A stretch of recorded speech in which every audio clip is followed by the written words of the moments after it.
বইয়ের মধ্যে দেখবে যে তোমার যে কোচিং দিয়ে যে বইগুলো সেগুলো লিস্ট দেওয়া থাকে, বাট এটার আন্ডারে কি পড়তে হবে সেটা বলে দেওয়া নেই। তা এক্স্যাক্টলি তোমরা ভিডিওটা দেখবে এই জন্য যে ওইটার আন্ডারে কি পড়তে হবে সেটা বোঝার জন্য, ঠিক আছে? আসসালামু আলাইকুম রহমতুল্লাহ।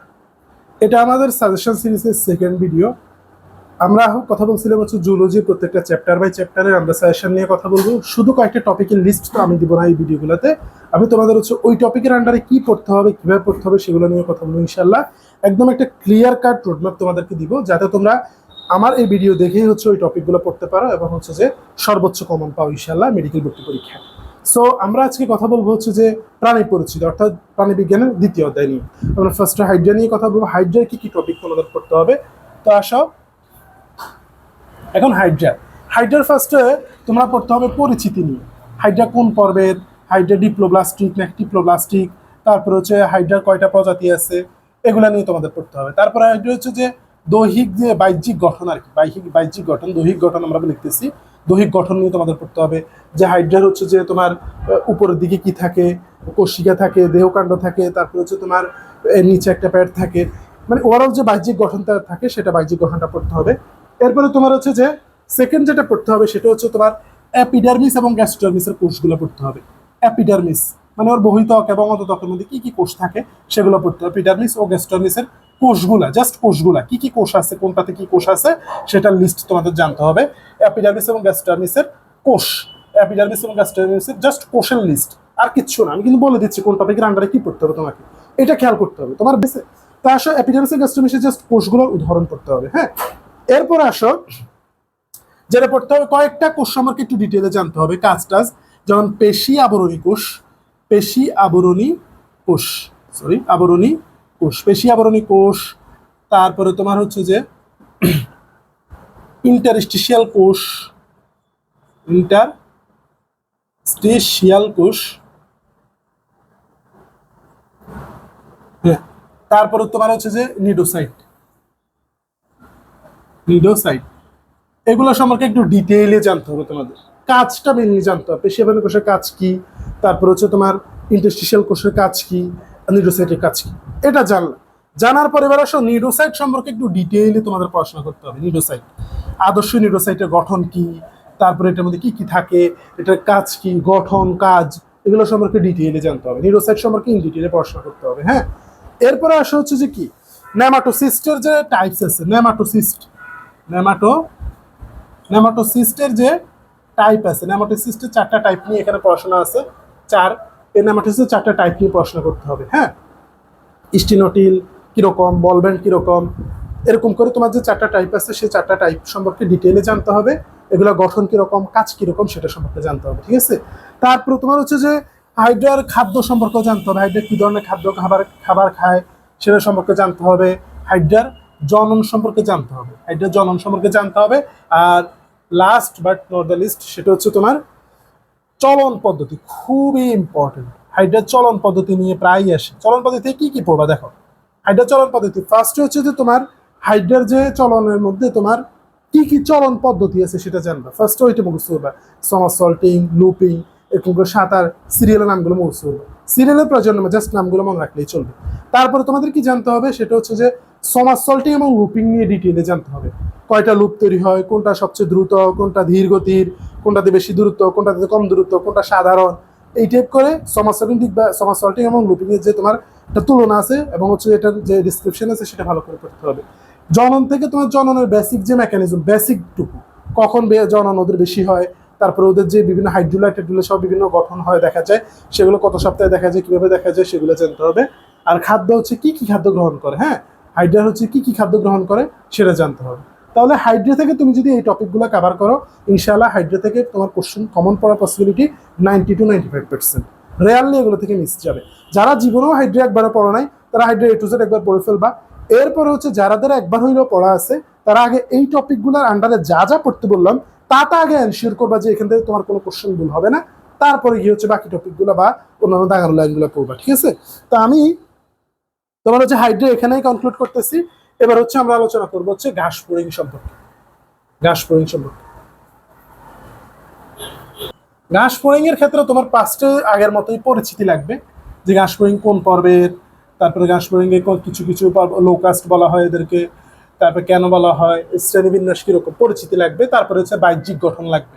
হ্যাঁ, তিনটা অংশ বিভক্ত, সরি, বাহ্যিক গঠন লাগবে। তারপরে তোমার হচ্ছে যে সেকেন্ডলি যেটা লাগবে সেটা হচ্ছে ইম্পর্টেন্ট, বেশি ইম্পর্টেন্ট, সেটা হচ্ছে মুখপাঙ্গগুলা। সরি, মুখপাঙ্গগুলা কি কি মুখপাঙ্গ আছে ওদের? হ্যাঁ, ম্যাক্সিলা, ম্যান্ডিবল, ল্যাবিয়াম, ল্যাব্রাম, এই প্রত্যেকটা গঠন দেখতে কিরকম, কাজ কি, কোনটার কি অংশ, সেগুলো জানতে হবে। মুখপাঙ্গ সম্পর্কে ডিটেলে জানতে হবে। বললাম তো কি কি মুখপাঙ্গ আছে, কোনটার কাজ কি সেটা জানতে হবে, এবং গঠন সম্পর্কে একটু জানা থাকতে হবে। ঠিক আছে, তাহলে মুখপাঙ্গ সম্পর্কে জানলাম। তারপরে হচ্ছে যে এটার এটার তোমার হচ্ছে রক্ত সংবহন তন্ত্র যেটা আছে, রক্ত সংবহন তন্ত্র আরো আগে হচ্ছে পৌষ্টিক নালী এবং পৌষ্টিক গ্রন্থি, এইটুকুলো সম্পর্কে জানতে। পৌষ্টিক নালী কি কি অংশ, পৌষ্টিক নালী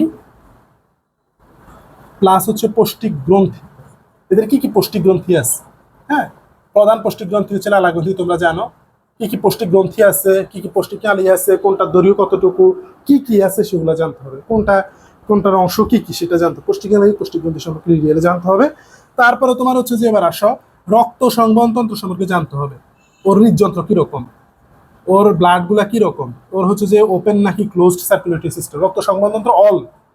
এটা হচ্ছে তোমার ওর কি তোমার মুক্ত সংবহন তন্ত্র নাকি বদ্ধ সংবহন তন্ত্র, রক্তকণিকাগুলোর মধ্যে কি কি থাকে। তারপর হচ্ছে যে ওর হৃদযন্ত্র বলা হয়, সেটা কয় চেম্বার বিশিষ্ট, দেখতে কিরকম, বা কিভাবে মেকানিজমটা কি, কোথায় হৃদপিণ্ড কোথায় থাকে, দেহের কোন অংশে থাকে, পৃষ্ঠে থাকে নাকি অঙ্কুদেশে থাকে, মানে এটা সম্পর্কে বেসিক যে ইনফরমেশনগুলো ডিটেলে, হার্ট কয়বার পাম্প করে ওদের, এই জিনিসগুলো সম্পর্কে জানতে হবে। ঠিক আছে, তারপরে শ্বসনতন্ত্র সম্পর্কে জানতে হবে, কয়টা স্পাইরাকল থাকে, কোনটা কিভাবে বিন্যস্ত, প্যারিট্রিম কোথায় থাকে, এই জিনিসগুলা শ্বসনতন্ত্র সম্পর্কে তোমার ডিটেইলে জানতে হবে। ঠিক আছে, এগুলা কোনো মাপ নাই, এগুলা আমি সাজেশন দিচ্ছি বলে এমন না যে তুমি হচ্ছে যে পার পেয়ে যাবে, ব্যাপারটা এরকম না। শ্বসনতন্ত্র সম্পর্কে তোমাকে ডিটেইলে পড়তে হবে। হ্যাঁ, যে কোনো জায়গা থেকে কোশ্চেন আসতে পারে। শ্বাসতন্ত্র, তারপর আমি স্পেসিফিক কয়েকটা টপিক বলে দিচ্ছি, সেগুলো একটু বেশি গুরুত্ব দিবা, তাহলেই হবে ইনশাআল্লাহ। যেমন হচ্ছে স্পাইরাকল কয়টা, ট্রাকিয়া কয়টা, শুধু একটারই স্পেসিফিক, আর বাকি সবগুলো অসংখ্য।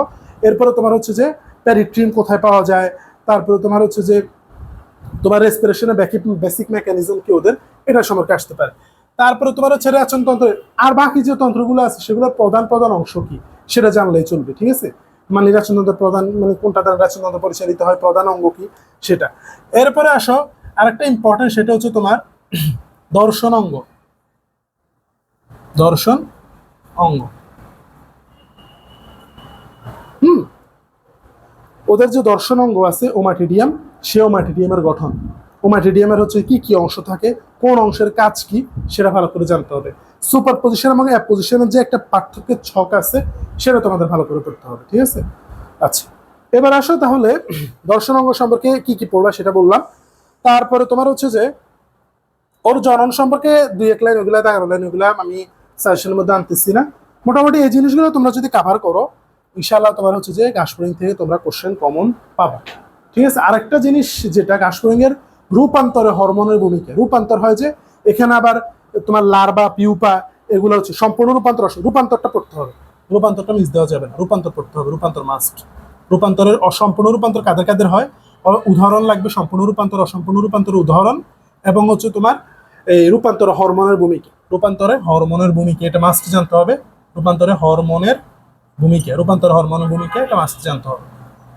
রূপান্তর হরমোনের ভূমিকা, এটা মাস্ট জানতে হবে। ঠিক আছে, তাহলে এই যে টপিকগুলো বললাম, এই টপিকগুলো আন্ডারে কি কি পড়তে হবে সেটাও বললাম, এগুলো তোমরা খেয়াল করে এই চ্যাপ্টার পড়বা। ঠিক আছে, তাহলে ইনশাআল্লাহ এখান থেকে সর্বোচ্চ কমন পাবা।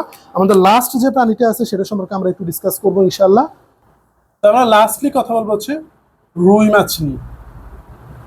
রুই মাছের ক্ষেত্রে প্রথম পয়েন্টটা একদম সেম, সেটা হচ্ছে যে এটা পরিচিতি জানতে হবে, এখান থেকে আসতে পারে, পরিচিতি কিরকম, এটা কোন পর্বের, গঠন কিরকম সেগুলা। তারপরে এটা বাহ্যিক গঠন জানতে হবে, এটাকে আমরা কি কি অংশে ভাগ করতে পারি, এটার আঁশ কিরকম, তারপরে তোমার হচ্ছে যে এটার লেজ কিরকম, সেগুলো সম্পর্কে আসতে পারে। ঠিক আছে, বাহ্যিক গঠন সম্পর্কে আসতে পারে, পাখনাগুলা নিয়ে আসতে পারে, পুচ্ছ পাখনা কিরকম, পৃষ্ঠ পাখনার গঠন কিরকম, লেজ কিরকম, এগুলো তো অলরেডি বললাম, সেগুলো আসতে পারে। হ্যাঁ, তারপরে এটার ক্ষেত্রে ইম্পর্টেন্ট, সবচেয়ে ইম্পর্টেন্ট যেটা জটিল এবং ইম্পর্টেন্ট, সেটা হচ্ছে এটার রক্ত সংবহন তন্ত্র। রক্ত সংবহন তন্ত্র, রক্ত সংবহন তন্ত্র, হ্যাঁ, এটার অল অল অল সবকিছু জানতে হবে। এদের রক্ত কিরকম, তারপর হচ্ছে তোমার ভেসেল গুলা কিরকম, সংবহন তো মানে বাহিকে যে রক্ত বাহিকে যেগুলো আছে সেগুলো কিরকম, তারপরে তোমার হচ্ছে এদের হার্ট কিরকম, কয়টা চেম্বার থাকে, এগুলো সম্পর্কে ডিটেলে জানতে হবে। কোন আর্টারি কোথায় সাপ্লাই দেয়, লেজে কোনটা সাপ্লাই দেয়, তারপরে হচ্ছে যে তোমার পৃষ্ঠে কোনটা সাপ্লাই দেয়, এগুলো সম্পর্কে জানতে হবে। তারপরে হচ্ছে শিরাগুলো সম্পর্কে জানতে হবে। তারপরে রক্ত সংবহনতন্ত্র সম্পর্কে মোটামুটি এটুকু এনাফ। তারপরে শ্বসনতন্ত্র সম্পর্কেও জানতে হবে। হ্যাঁ, শ্বাস প্রশ্বাস কিভাবে হয়, ফুলকার ভূমিকা কি এখানে, তারপরে কিভাবে হচ্ছে যে রক্ত অক্সিজেন গুলা ক্যারি করে, কার্বন ডাইঅক্সাইড গুলা কিভাবে বের করে দেয়, এই প্রসিডিউর গুলো জানতে হবে। ঠিক আছে, এরপরে বায়ুথলি, বায়ুথলিতে কি কি গ্যাস থাকে, গঠন কিরকম, বায়ুথলির কাজ কি কি, এগুলো জানতে হবে। তারপরে এদের জীবনচক্র, জনন এবং জীবনচক্র, জননের মধ্যে অনেকগুলা ধাপ আছে, সেগুলো জানতে হবে। জনন এবং জীবনচক্র সম্পর্কে জানতে হবে, জীবনচক্রে কি কি ধাপ আছে, জনন কি কি উপায়ে জনন করে ওরা, এটা কি তোমার অন্তঃনিষেক করে নাকি বহির্নিষেক করে, কোথায় আসে জননের সময়, এই টাইপের জিনিসগুলো তোমাদের জানতে হবে। ঠিক আছে, বা জননের সময় কোনটা, অপটিমাম সময় কোনটা, সেগুলো জানতে হবে। হ্যাঁ, এগুলো যদি তোমরা কাভার করো ইনশাল্লাহ রুই মাছ থেকে, তাহলে রুই মাছ মোটামুটি কাভার হয়ে যাবে। রুই মাছ থেকে অল্প এই টপিকগুলোতে গুরুত্ব দিলেই হবে। ঠিক আছে, পরিচিতির মধ্যে কত ডিগ্রি নিচে বাঁচতে পারে না, এই টপিকটা চলে আসে বা এই ইনফরমেশনটা চলে আসে। বাহ্যিক গঠন বললাম, ওভারঅল যা বললাম এনাফ। হ্যাঁ, তো তোমাদের কাজ হবে যে আমাদের এই সিরিজের যে কন্টিনিউয়েশন আছে, এই সিরিজের সবগুলো ভিডিও দেখে তোমাদের শেষ করে যে যে টপিকগুলো তোমাদের বলা হবে সেগুলোতে সর্বোচ্চ গুরুত্ব দেওয়া, বাকিগুলো পড়ে যাওয়া বা এগুলো একদম বাদ দিয়ে যাবা, ব্যাপারটা এরকম না। তবে এই টপিকগুলোতে তোমাদের সর্বোচ্চ গুরুত্ব দিবা, যাতে এই টপিক থেকে আসা কোনো কোশ্চেন তোমাদের মিস না যায়। ঠিক আছে, তো তোমাদের সবার জন্য শুভকামনা রইল। যারা আমাদের এই চ্যানেলটা এখনো সাবস্ক্রাইব করো নাই, তারা অবশ্যই সাবস্ক্রাইব করে ফেলো, এবং এই ভিডিও ডিসক্রিপশনে এবং কমেন্টে আমাদের ফেসবুক গ্রুপ এবং টেলিগ্রাম গ্রুপের লিঙ্ক দেওয়া থাকবে। তোমরা যদি জয়েন না থাকো অবশ্যই জয়েন থাকবা। সেগুলোর মধ্যে এরকম ভ্যালুয়েবল কন্টেন্ট তোমাদের সাথে শেয়ার করা হবে, যেগুলো তোমাদের উপকারে আসবে। আজকে এ পর্যন্তই। আসসালামু আলাইকুম রহমতুল্লাহ।